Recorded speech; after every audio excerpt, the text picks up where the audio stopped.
also touched upon this bit that, is it that this organization is the one which is using data for making decisions just in, say, sales or marketing, or is it something that the organization has understood that data is available across divisions and departments, and hence is the organization actually a data first organization? If that is the case, you would see the use cases of data and analytics cut across different divisions and departments.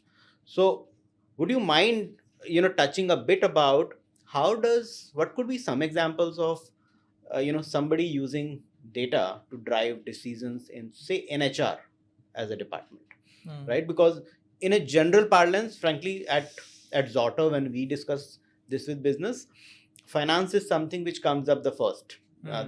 That for us ends up becoming the foot in the door strategy, because finance says I already have some set of data, and there is always the issue that, for the mid-sized business in India, wherein he said that, I have some structured data, I have some unstructured data, and that interplay is something that is always a question. So that ways the entry becomes easier, as you rightly said.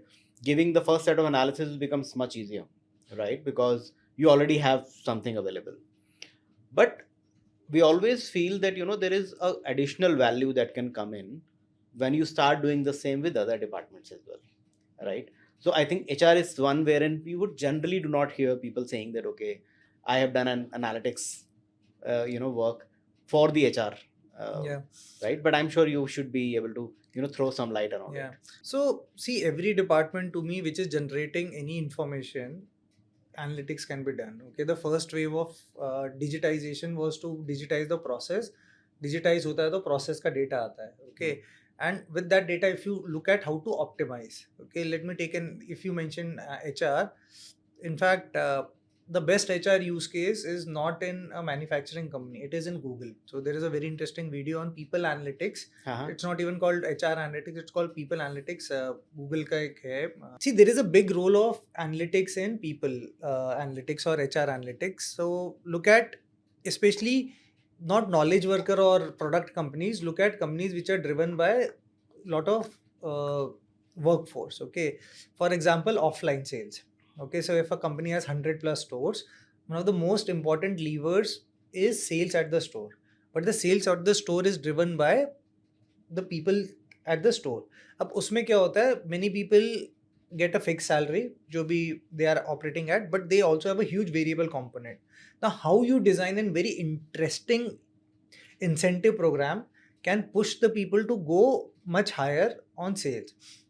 Other example could be, say, Uber the incentive program they had created that resulted into huge growth for Uber, because they are trying to do that. Okay, can the rider drive one more extra ride to get them?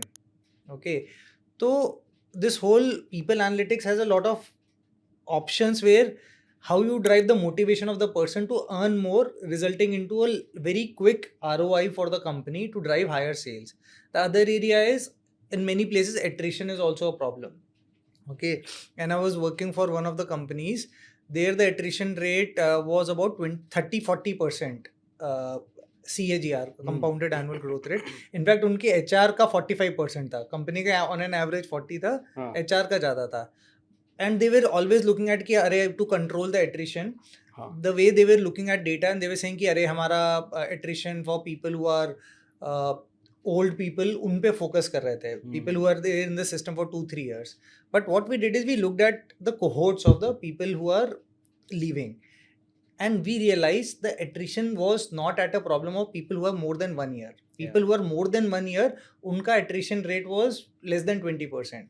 But the thing is, people who joined the company, the maximum attrition was happening in the first 3 to 6 months. तो वो problem ये था कि when people join in, the company was growing very fast, so they were not taken care of well. Laptop आने में 2 हफ्ते लग रहे थे, onboarding program ढंग से नहीं था, manager खुद बहुत busy था. तो how you, जैसे होता है ना, एक घर में जब नई दुल्हन आती है तो you kind of take care, entire house works, welcomes her.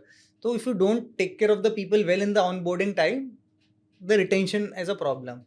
And when we showed that analysis, the CEO was really amazed. And after that, few months later, they were hiring a new HR head.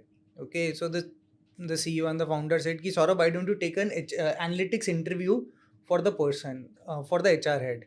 तो मैंने भी उससे पूछा क्यों, मतलब why do you think I should interview them? तो उन्होंने कहा देखो, you proved कि attrition data ठीक से देखना चाहिए, incentive is a big complex problem, designing interesting compensation structure, ESOP policy is a complex thing.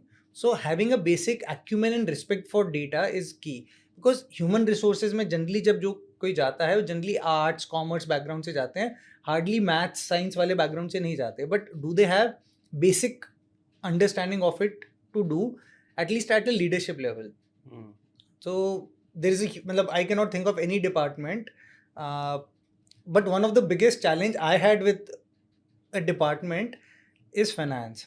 While I respect all finance people because they work with numbers, okay, and उनका financial acumen अच्छा है, number acumen अच्छा है, but they have been the most difficult for me to work with, because it's always like I cannot add too much incremental value because they understand the data, उनको अपना पूरा समझ है, पर challenge कहीं और होता है.